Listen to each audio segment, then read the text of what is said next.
Welcome friends, AIIMS and foundation YouTube channel पे आप लोगों का स्वागत है। बिहार दरोगा 2213 मुख्य परीक्षा में अब गिनती के दिन बच चुके हैं। इस प्रोसेस को आसान करने के लिए हम लोगों ने रैंडम टेस्ट सीरीज नाम से एक नए सेट की शुरुआत की थी। उसके तहत कुल 11 सेट अब तक आ चुके हैं। आज आपके लिए 12वें सेट के साथ उपस्थित है। 100 प्रश्नों का ये सेट होगा, जिसका कि फुल एक्सप्लेनेशन आपको इस वीडियो में दिया जाएगा। पीडीएफ हमारे टेलीग्राम चैनल पर अवेलेबल है और पीडीएफ पाने के लिए टेलीग्राम चैनल का लिंक आपको वीडियो के डिस्क्रिप्शन बॉक्स में मिल जाएगा। ठीक है, इस सेट को शुरू करने से पहले कुछ महत्वपूर्ण चीज़ों को जान लेते हैं कि आज के सेट में 450 स्टूडेंट सम्मिलित हुए थे। हाईएस्ट स्कोर गया था 91.2 गया था और 63 स्टूडेंट को आपको 70 से लेकर के 91 के बीच में नंबर आया था। तमाम चीज़ों को ध्यान में रखकर आज के सेट का जो कट ऑफ रखा गया है, यू आर मेल 78 और यू आर फीमेल 68। यदि आप कैटेगरी वाले हैं, एक दो नंबर कम आता है, चाहे वो महिला हो या पुरुष हो, तब भी आपकी तैयारी बेहतर समझी जाएगी। और इस जो स्क्रीन पे आपको स्कोर दिख रहा है उसको आप सरप्लस कर दें, इसका मतलब है कि आपकी तैयारी बहुत अच्छी है। तो चलिए बिना वक्त गवाए वीडियो को शुरू करते हैं। प्रथम प्रश्न बोल रहा है कि निम्न खेल में से कौन जो है सुमेलित नहीं है खेल और खिलाड़ी में से। तो यहाँ पे देख लीजिए, माइक टाइसन आपको रेसलिंग नहीं होगा, बॉक्सिंग हो जाएगा। ठीक है ना।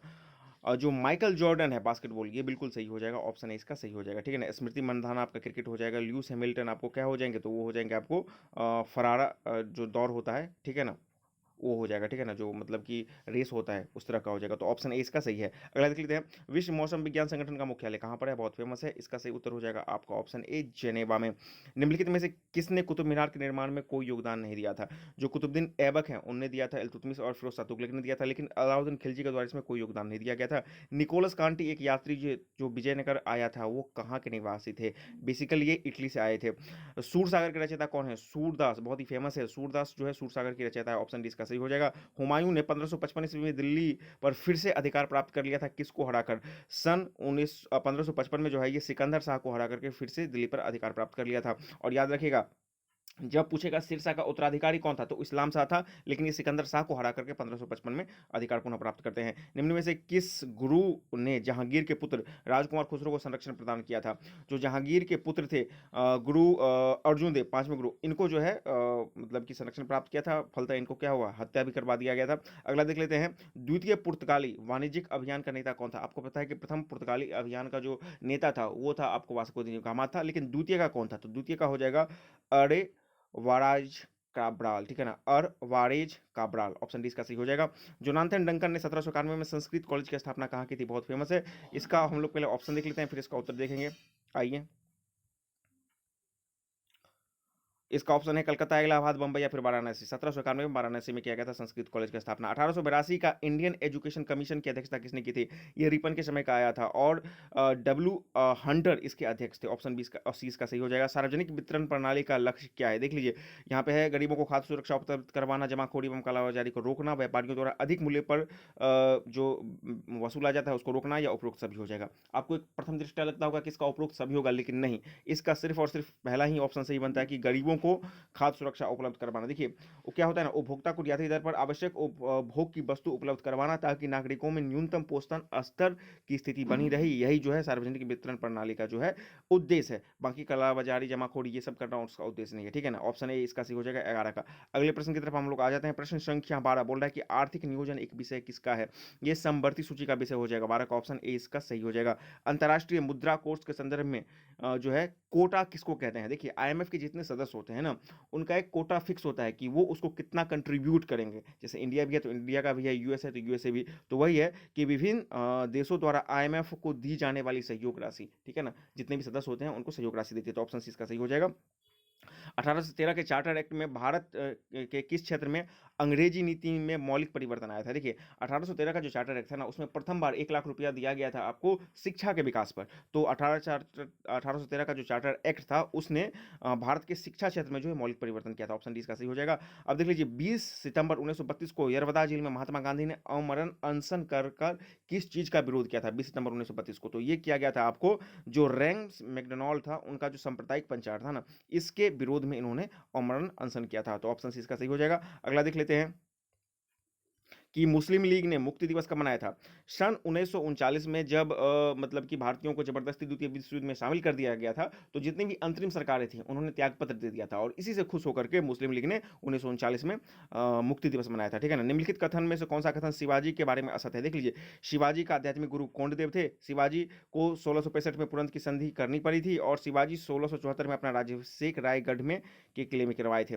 तो इसका जो ऑप्शंस 3 और 2 ये दोनों सही है, लेकिन शिवाजी के आध्यात्मिक गुरु कोंडदेव नहीं थे, सीधे थे शिवाजी के गुरु हो जाएँगे कोंडदेव और आध्यात्मिक गुरु हो जाएँगे आपको रामदास, ठीक है ना? तो ऑप्शन ए जो है स्टेटमेंट ये गलत है, हमको देखना है केवल सी हो जाएगा, केवल बी इसका सही उत्तर हो जाएगा, केवल 1, ठीक है ना? अगला देख लेते हैं, रैयत बाड़ी बंदोबस्त के संदर्भ में निम्नलिखित कथनों पर विचार करना है। किसानों द्वारा लगान सीधे सरकार को दिया जाता था, बिल्कुल सही बात है। सरकार रैयत को पट्टे पर देती थी, ये भी सही है और कर लगाने के पूर्व भूमि का सर्वेक्षण और मूल्य निर्धारण किया जाता है, तो ऑल स्टेटमेंट आर ट्रू हो जाएगा, ठीक है ना? तो यहाँ पे हमको देखना है कि उपयुक्त में से कौन से कथन सत्य हैं, तो इसका सही उत्तर हो जाएगा ऑप्शन सी हो जाएगा, ठीक है ना? 1820 में कैप्टन रीड और थॉमस मुनरो के द्वारा इसको किया गया था, ठीक है ना? अगला देख लेते हैं, निम्नलिखित में से किसने 1857 विद्रोह को एक षड्यंत्र की संज्ञा दी थी? जो सर जेम्स ऑट्रम और डब्ल्यू टेलर थे, इन्होंने संयुक्त रूप से कहा था कि ये जो 1857 का विद्रोह है भारतीयों का मतलब कि हिंदुओं का और मुस्लिमों का अंग्रेजों के विरुद्ध एक षड्यंत्र है, तो स्टेटमेंट ए इसका सही हो जाएगा, ठीक है ना? डिजरेल की बात कीजिएगा तो इन्होंने कहा था राष्ट्रीय विद्रोह और जॉन लॉरेंस ने कहा था कि एक सैन्य विद्रोह है, ठीक है ना? अगला देख लेते हैं, निम्नलिखित में से किस समाज सुधारक ने 1826 के ज्यूरी अधिनियम का घोर विरोध किया था? बहुत ही फेमस क्वेश्चन है, ये राजा राम मोहन राय के द्वारा किया गया था, ऑप्शन बी इसका सही हो जाएगा। 1866 ईस्वी में दादा भाई नौरोजी द्वारा लंदन में निम्नलिखित में से कौन से संघ की स्थापना की गई थी? बहुत फेमस है, उनके द्वारा किया गया था East India Association, option B इसका सही हो जाएगा, द ईस्ट इंडिया एसोसिएशन, ठीक है ना?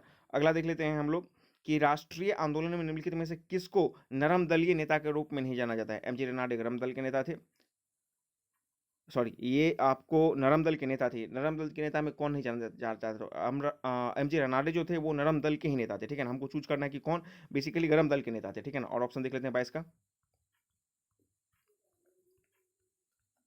22 का और ऑप्शन है आपका बाल गंगाधर तिलक, दादा भाई नौरोजी और गोपाल कृष्ण गोखले। तो गोपाल कृष्ण गोखले और दादा भाई नौरोजी भी आपको नरम दल के हो जाएंगे, लेकिन बाल गंगाधर तिलक जो थे वो गरम दल के थे, तो ऑप्शन बी इसका सही हो जाएगा। जनजाति सलाहकार परिषद के संबंध में निम्नलिखित कथनों पर हमको विचार करना है। इसका प्रावधान जो संविधान की 5वीं अनुसूची में किया गया है, बिल्कुल सही बात है। इसकी स्थापना राष्ट्रपति के आदेश पर की जाती है, ये बात भी सही है, तो इसका ठीक है ना, ये स्टेटमेंट भी सही है। अगला देख लेते हैं, ऐसे राज्यों में की जाती है जहां अनुसूचित जनजाति हैं किंतु अनुसूचित क्षेत्र नहीं है, तो सब के सब स्टेटमेंट इसका सही हो जाएगा। जो 5वां अनुसूची है वहां पे जनजातीय क्षेत्र परिषद की बात की जा रही है, इसका सही उत्तर हो जाएगा आपका ऑप्शन डी हो जाएगा, ऑल आर ट्रू, ठीक है ना? अगला प्रश्न देख लेते हैं, भारत में 7वें वेतन आयोग के अध्यक्ष कौन थे? 7वें वेतन आयोग के थे ए के माथुर, अशोक कुमार माथुर, ऑप्शन सी इसका सही हो जाएगा। भारतीय संविधान के किस अनुच्छेद के अंतर्गत विधानसभा को विधान परिषद का सृजन, ठीक है ना, विधान परिषद का सृजन करना है एवं उसे समाप्त करने का अधिकार प्राप्त है? तो ये अनुच्छेद 169, ऑप्शन ए इसका सही हो जाएगा। केंद्र राज्य संबंध का उल्लेख कहां पर है? बहुत फेमस है, 7वीं अनुसूची में, ऑप्शन बी इसका सही हो जाएगा। यह सुझाव किस समिति ने दिया था कि राज्यपाल के प्रसाद पर्यंत राज्य मंत्रिपरिषद के पद धारित करने से संबंधित प्रावधान समाप्त कर दिया जाए? मतलब किस समिति ने ये जो दिया था? केंद्र राज्य संबंध के संबंध में 4 समितियां बनी थी, जिसमें कि आपको प्रशासनिक सुधार, राजमन्नार, सरकारिया और पुंछी आयोग, तो इसमें से किस समिति ने यह सुझाव दिया था कि राज्यपाल के प्रसाद पर्यंत मंत्रिपरिषद के पद धारण करने का प्रावधान समाप्त कर दीजिए? तो ये राजमन्नार आयोग समिति का ये सिफारिश था, ऑप्शन बी इसका सही हो जाएगा। वित्त आयोग के अध्यक्ष के अतिरिक्त कुल कितने सदस्य होते हैं? वित्त आयोग जो है 5 सदस्यों का एक कमिटी होता है, जिसमें कि एक अध्यक्ष और 4 सदस्य हो जाते हैं, तो अध्यक्ष के अलावा यहाँ पे 4 हो जाएगा, ऑप्शन सी इसका सही हो जाएगा। भारत में पंचायती राज प्रणाली की शुरुआत कब हुई थी? बहुत फेमस है, ये जेएल नेहरू के द्वारा किया गया था 2 अक्टूबर 1959 को नागौर राजस्थान में, उसके बाद 11 अक्टूबर को किया गया था आपको आंध्र प्रदेश में उसी साल, ठीक है ना? अब तक कितने परिसीमन आयोग का गठन हो चुका है? बहुत ही फेमस है, परिसीमन आयोग का जो अब तक गठन हुआ है वो कुल 4 परिसीमन आयोग का गठन हो चुका है, ऑप्शन सी इसका सही हो जाएगा। अगला देख लेते हैं, राज्य के राज्यपाल के बारे में कौन सा कथन सही नहीं है? वह राज्य विधानमंडल का एक हिस्सा होता है, वह मृत्युदंड की सजा को माफ कर सकता है, नहीं, राज्यपाल मृत्युदंड की सजा को माफ नहीं कर सकता है, तो ऑप्शन बी ही इसका गलत स्टेटमेंट हमको आ गया है, ठीक है ना? सिर्फ और सिर्फ राष्ट्रपति कर सकते हैं। अगला देख लेते हैं, शिक्षा पहले राज्य सूची के अंतर्गत आती थी, इसको संशोधित करके जो है राज्य से इसको समवर्ती सूची में डाल दिया गया था। कौन से संविधान संशोधन में? तो 42वां संविधान संशोधन इसका सही उत्तर हो जाएगा।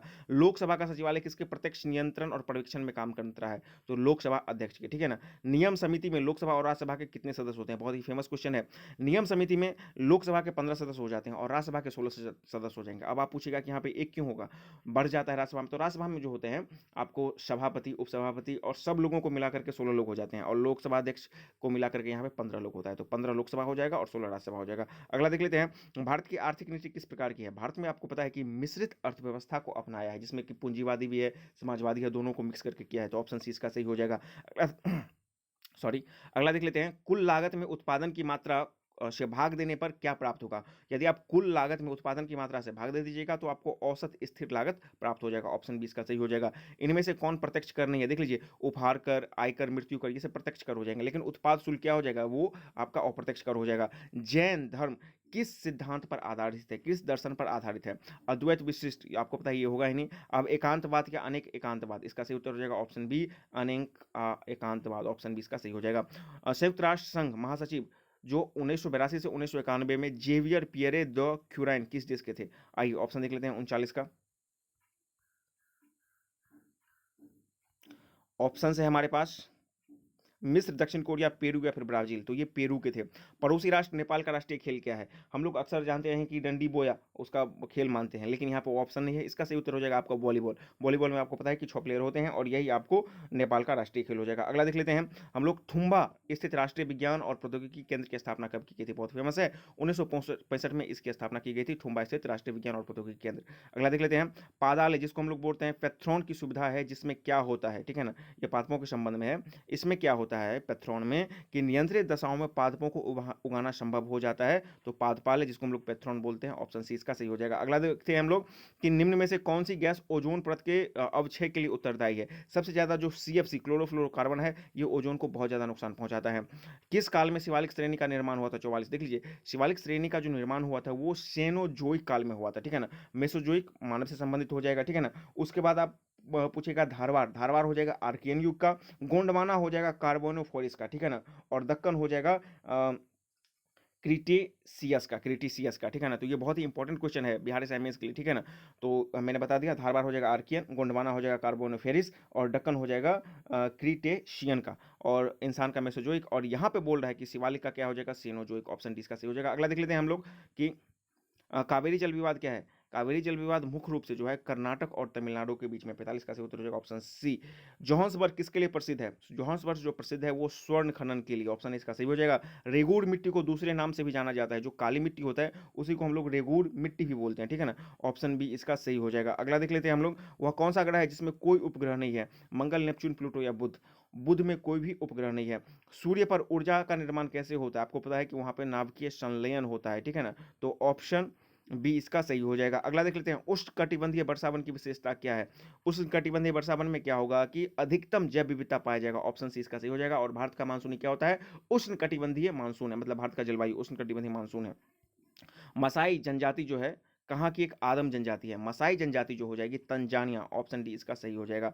अगला देख लेते हैं, तारों की दूरी मापी जाती है, जितने भी खगोलीय पिंड है उसकी दूरी जो मापी जाती है वो प्रकाश वर्ष में मापा जाता है। तो ऑप्शन डी इसका सही हो जाएगा। भारत में कॉफी की खेती के लिए सबसे उपयुक्त क्षेत्र कौन सा है? आपको पता है कि कॉफी की खेती कहाँ पर होती है? कर्नाटक वगैरह साइड में हो जाती है। तो सिंधु घाटी होगा ही नहीं, ब्रह्मपुत्र घाटी होगा ही नहीं, कच्छ का रण होगा ही नहीं, सीधे हो जाएगा दक्षिण का पठार। अगला देखते हैं, विश्व का सबसे बड़ा द्वीप कौन सा है? ग्रीनलैंड बहुत फेमस है और 66वीं बीपीएससी पीटी में इससे संबंधित सवाल भी आ चुका है। अगला देखते हैं, झारखंड में मैथेन उत्पादन क्या करता है? मैथेन बांध आप लोग काफी सुने होंगे। ये जो है जल शक्ति, यानी कि ऑप्शन बी इसका सही हो जाएगा।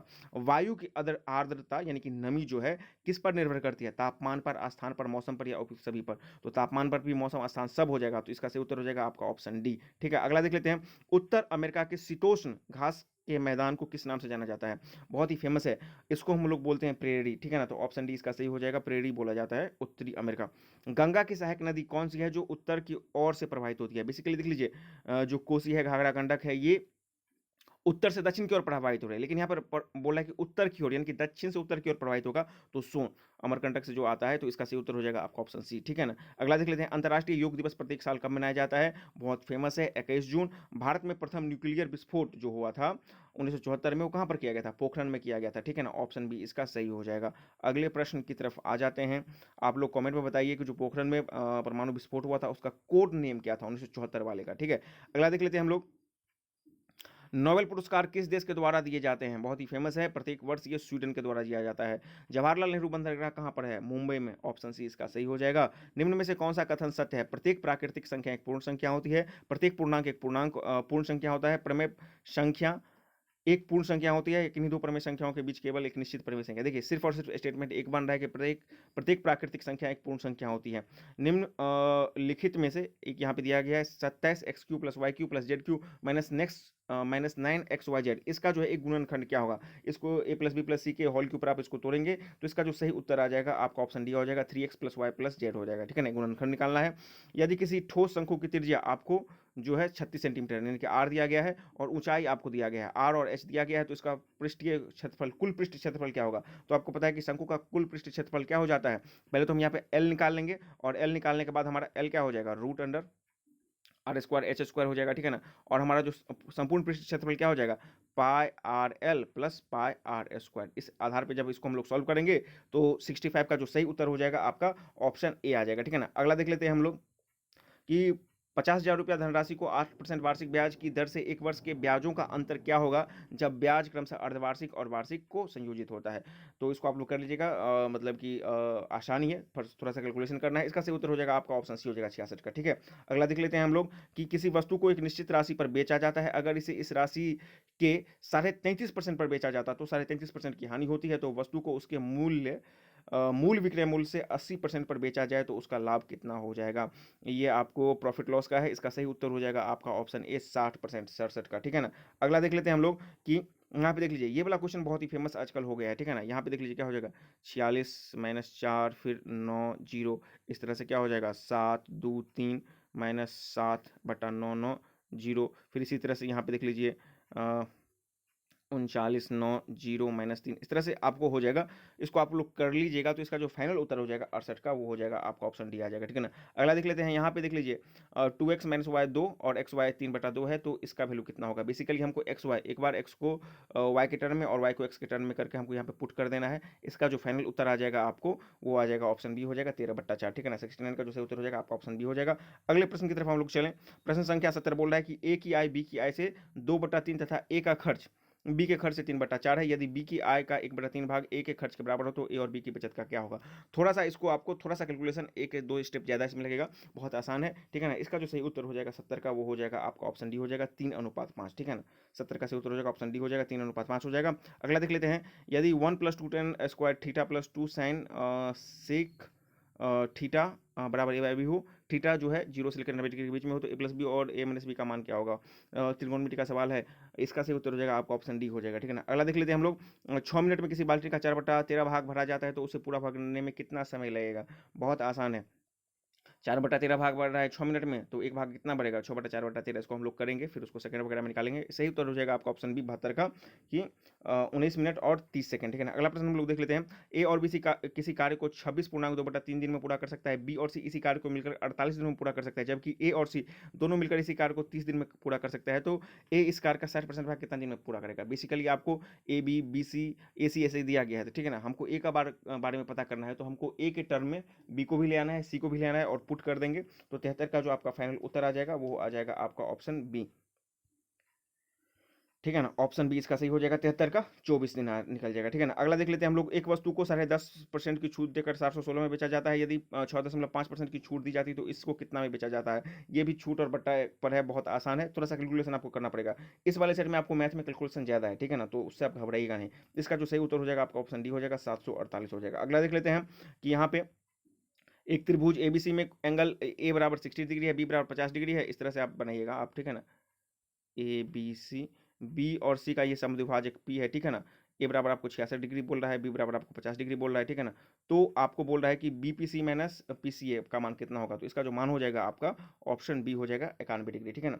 यानी कि 75 का जो सही उत्तर हो जाएगा आपका ऑप्शन बी हो जाएगा। अगला देख लेते हैं हम लोग, नीचे दिया गया अनुक्रम को हमको पूरा करना है, ठीक है ना।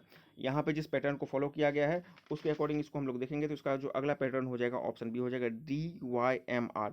जिस प्रकार विंबलडन का संबंध टेनिस से है, जो विंबलडन प्रतियोगिता है वो टेनिस से है, उसी प्रकार बिग बैश लीग जो है ऑस्ट्रेलिया में आईपीएल के तर्ज पर खेले जाने वाला एक क्रिकेट लीग है, तो ऑप्शन डी इसका सही हो जाएगा। अगले प्रश्न की तरफ हम लोग आ जाएं, प्रश्न संख्या 78। यहाँ पे बोल रहा है कि यहाँ पे हमको कितना आयत है, कुल आयत यहाँ पे आपको ढूंढिएगा तो आपको 9 आयत मिल जाएगा, ठीक है ना। अगला देख लेते हैं हम लोग, यदि 7 को इतना और 8 को इतना लिखा जाता है तो उसी कूट भाषा में 9 को कितना लिखा जाएगा। बहुत आसान है, यहाँ से आपको पुट करके देखना है। तो 79 का जो सही उत्तर हो जाएगा आपका हो जाएगा ऑप्शन सी हो जाएगा 64-63, ठीक है ना। अगला देख लेते हैं, यदि माइनस प्लस माइनस को भाग से परिवर्तित कर देते हैं तो कौन सा इक्वेशन आपको सही बनेगा। सबको हम देखेंगे तो सिर्फ और सिर्फ आपका एक इक्वेशन बनेगा, 80 का ऑप्शन ए ही आपका परफेक्ट आएगा, ठीक है ना। अगले प्रश्न की तरफ हम लोग चलें, प्रश्न संख्या 81। यदि संख्या युग्म का चयन करें जिनमें से दो संख्याएं उसी प्रकार संबंधित है जैसे कि नीचे देखिए संख्या संबंधित है, ठीक है ना। तो 81 का रीजनिंग है, इसका जो सही उत्तर हो जाएगा आपका ऑप्शन सी हो जाएगा, 81 का 50:80, ठीक है ना। अगला देख लेते हैं हम लोग, एक पेड़ पर तोते का एक झुंड बैठा हुआ था जिसमें 7 भारतीय और 14 विदेशी प्रजाति थे। एक शिकारी ने गोली चलाकर उसमें एक विदेशी प्रजाति को मार दिया, तो अब पेड़ पर कितने तोते होंगे। देख लीजिए, 7 भारतीय और 13 विदेशी तोते, क्योंकि शुरू में 14 विदेशी तोते थे, या फिर ऐसा नहीं होगा। देख लीजिए, सीधे होगा, जैसे ही आप गोली चलाइएगा तो सारा का सारा तोता उड़ जाएगा, तो यहाँ पर हो जाएगा 0 भारतीय और 0 विदेशी तोते, ठीक है ना। अगला से उत्तर देख लेते हैं हम लोग, समतल दर्पण के द्वारा निर्मित प्रतिबिंब क्या होता है। समतल दर्पण हमेशा प्रतिबिंब बनाता है, आभासी और सीधा बनाता है। तो 83 का जो सही उत्तर हो जाएगा वो हो जाएगा आपका ऑप्शन ए हो जाएगा, ठीक है ना। अगला देखते हैं, उस घटना का क्या नाम है प्रकाश के प्रकीर्णन से जिसमें किसी पर्वत के शीर्ष पर सूर्योदय और सूर्यास्त के दौरान एक हल्का लाल या नारंगी रंग जो होता है इसको हम लोग बोलते हैं एल प्लेनगो बोलते हैं, ठीक है ना। इस घटना को 84 का जो सही उत्तर हो जाएगा आपका ऑप्शन सी हो जाएगा। अगला प्रश्न हम लोग देख लेते हैं कि भौतिक का कौन सा नियम है जो दो विद्युत आवेशों के बीच का बल अपने पूर्व मान से कम होकर के 1/4 रह जाता है तब उसके बीच की दूरी दोगुनी कर दी जाती है। तो पास्कल, हुक, ये सब तो नहीं होगा ऑब्वियसली, ऑप्शन सी मार सकते हैं, इसका सही उत्तर हो जाएगा कूलॉम का नियम, ऑप्शन ए, ठीक है ना। एक औसत वयस्क मानव कितना हर्टेज का ध्वनि सुन सकता है, तो 20 से लेकर के 20,000 हर्टेज, ऑप्शन डी इसका सही हो जाएगा। पहली बार गुरुत्वाकर्षण तरंगों का पता लगाने के लिए उपकरण विकसित किया गया था, उसको क्या बोलते हैं, वीगो, ट्रिगो, जीगो या लीगो, ठीक है ना। और लीगो जो प्रयोगशाला है वो सबसे पहले महाराष्ट्र में खोला गया था, भारत में। अगला देख लेते हैं, संवेग का ऐसा मात्रक क्या हो जाएगा। संवेग का ऐसा मात्रक हो जाएगा आपको किलोग्राम मीटर पर सेकंड, 28 का सही उत्तर हो जाएगा आपका ऑप्शन बी हो जाएगा। अब देख लीजिए, किस धातु को पहले वॉल फ्रेम कहा जाता था, टंगस्टन, मॉलिब्डेनम, जस्ता या फिर रेडियम। वॉल फ्रेम जो है आपको टंगस्टन को बोला जाता था, ठीक है। जब विद्युत डैश जो होकर गुजरता है तो यह नारंगी रंग की चमक देता है, इसका इस्तेमाल आमतौर पर प्रदीप्तशील प्रकाश में किया जाता है, नियोन या फिर हाइड्रोजन। इसका सही उत्तर हो जाएगा आपको नियोन प्रदीप्त लैंपों में, ठीक है ना। अगला देख लेते हैं हम लोग, किस पीएच पर यदि आपके मुंह का मान आ जाता है तो आपका दांत सड़ने लगता है, ठीक है ना। जब आपके मुंह का वैल्यू 5.5 पर आ जाता है तो तब दांत सड़ने लगता है। अम्ल क्षार के बीच में अभिक्रिया को क्या बोलते हैं, इसको हम लोग बोलते हैं न्यूट्रलाइजेशन, यानी कि ऑप्शन सी इसका सही हो जाएगा, निष्प्रभावन।